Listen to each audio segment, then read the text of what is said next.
Environmental justice to me means when communities come together and fight for our neighborhoods, fight for sidewalks, fight for clean air, fight for schools and parks and recreation. My name is Diana Lopez. I'm the environmental justice organizer with Southwest Workers Union here in San Antonio.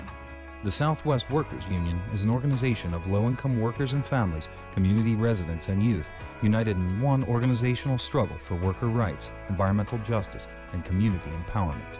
Diana is the driving force behind the Roots of Change Community Garden, a groundbreaking project that is helping redefine environmental justice in our San Antonio community and beyond.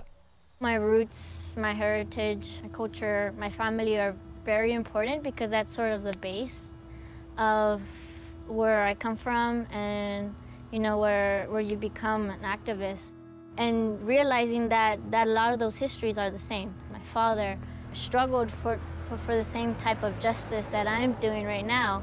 In 2007, the Southwest Workers Union organized local residents to successfully defeat the proposed installation of two 1 million-gallon diesel fuel tanks on the east side of San Antonio, an area already plagued by industrial contamination and poverty. So these were the two areas that were being proposed for the fuel tanks. You have two schools, an elementary and a high school. Across the street right here, you have this whole community of people too. For Diana and the many local youth she helped rally in the fight against the fuel tanks, the victory and the struggle itself inspired them to create a healthy space of their own. When you shut us out, it kind of says you don't really care what we think as younger folks, as students. We are also part of this community, and there's not a lot of places in San Antonio where young people could say, we want more green spaces, we want a park. The garden is one of those spaces.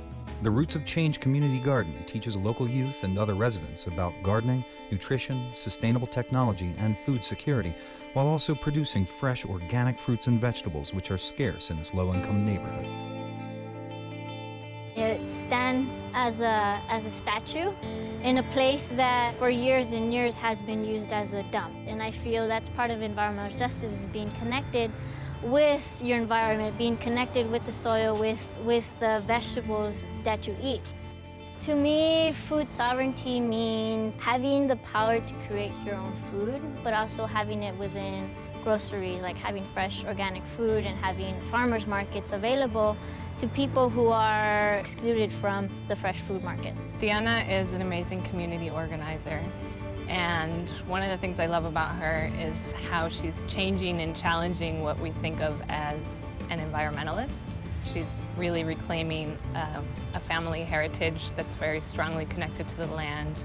Diana really took the lead in getting youth involved in the garden and really making it what it is.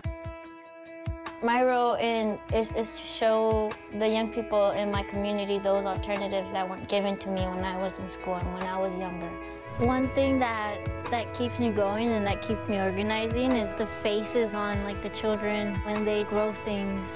It's just amazing. When the kids come in the garden, they're like, wow, that's where beans come from, or wow, that's where bananas come from. And it's like, can I have one? It's sort of like, you're getting closer to where your food comes from, and it's really something positive for you, and that kind of gives you more, more courage to do other things within your community.